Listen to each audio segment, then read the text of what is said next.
Anda kembali di berita utama bersama saya Sri Gunawan. Malang, nasib anak perempuan yang masih berusia 11 tahun di Sragen, Jawa Tengah.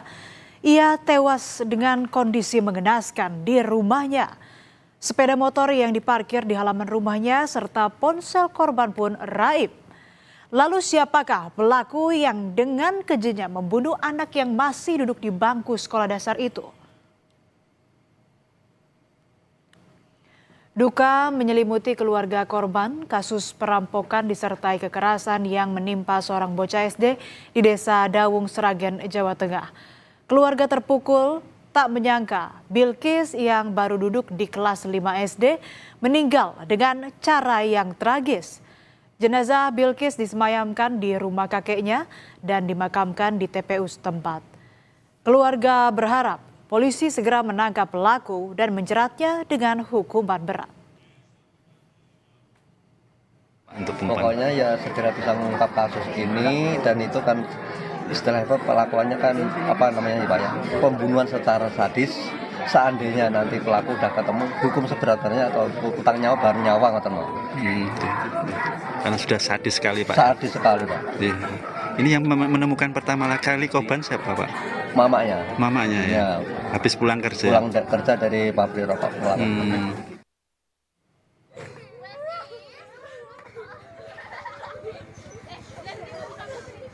Tangis teman sekolah korban pecah saat sampai di rumah duka kediaman kakek korban di Duku Prayunan, Desa Dawung, Sragen, Jawa Tengah.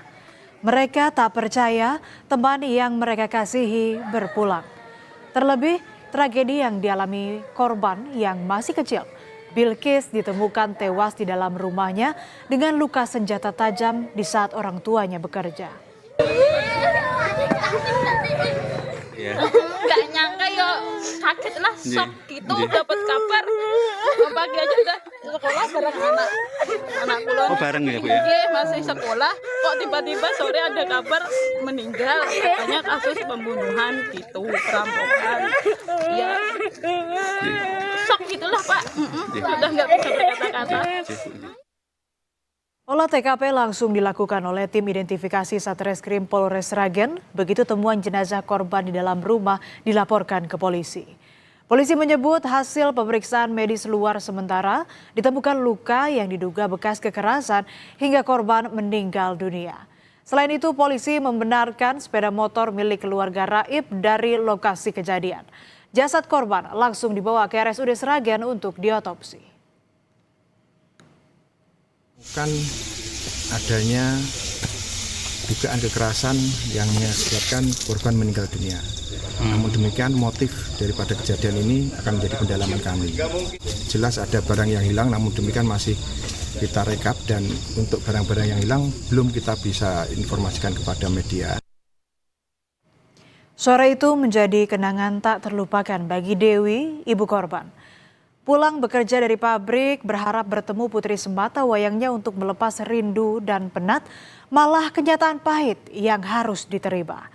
Dari luar tak ada tanda-tanda yang mencurigakan. Dewi mendapati rumahnya tertutup rapat, tetapi ada gembok yang tidak terkunci. Dewi pun memanggil-manggil putrinya sembari masuk ke dalam rumah. Dewi melihat Bilkis di kamar dalam keadaan tengkurap dan setengah badannya memakai selimut. Sementara di lantai kamar terdapat sejumlah jejak kaki. Sang ibu sempat mengira putrinya sedang sakit. Namun seketika Dewi terkejut saat membalikkan tubuh putrinya yang sudah dalam keadaan tak bernyawa dan penuh luka.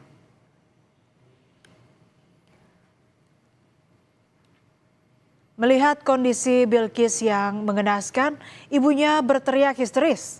Ia pun berlari keluar rumah mencari pertolongan, dan warga yang mendengar teriakan Dewi berdatangan ke rumah korban. Insiden itu pun langsung dilaporkan ke polisi. Ibu korban mengungkap sempat merasa gelisah tak bisa tidur sehari sebelum kejadian naas yang merenggut nyawa putrinya. Itu malamnya aku pirasat kok badan aku tidur di kasur kok kayak gini, nggak enak, gelisah. Kenapa tuh aku kemana mama anakku, ibu kok badannya gelisah, rasanya kok ngene begitu, rasanya kok gak penak aku nih.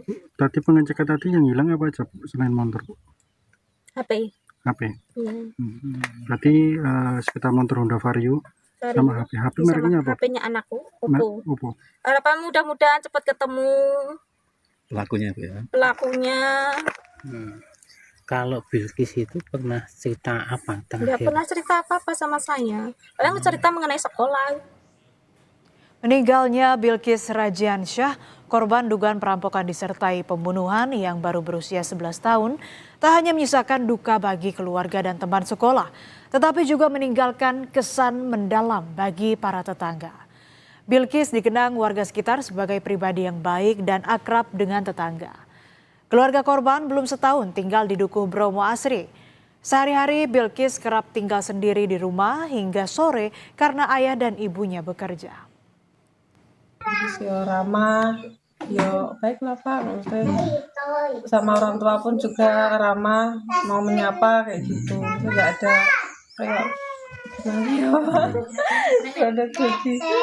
Nggak nyangka Bu ya. Nggak nyangka sama sekali Pak, sebelumnya belum ada kejadian kayak gitu, kok tiba-tiba banget. Sendiri kalau pulang ke sekolah, kalau nggak les ya di rumah sendiri gitu. Nanyakan anak saya, no, bude, no, apa di mana, no, di rumah, no.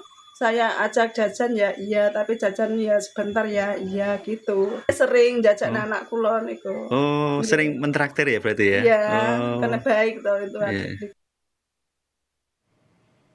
Olah TKP lanjutan dilakukan. Polisi menyebut sudah 7 saksi diperiksa. Dari TKP ditemukan jejak terduga pelaku yang masih terus didalami. Polisi juga mendapati barang yang diduga digunakan pelaku untuk melakukan kejahatan. Namun hingga kini pelaku belum ditangkap.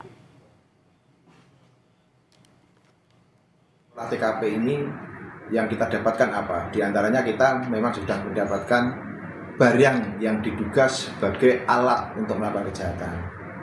Yang kedua, jejak yang berkaitan dengan peristiwa yang dimungkinkan sebagai jejak pelaku. Untuk saksi yang sudah kita periksa lebih dari 7 dan insya Allah hari ini juga berkembang.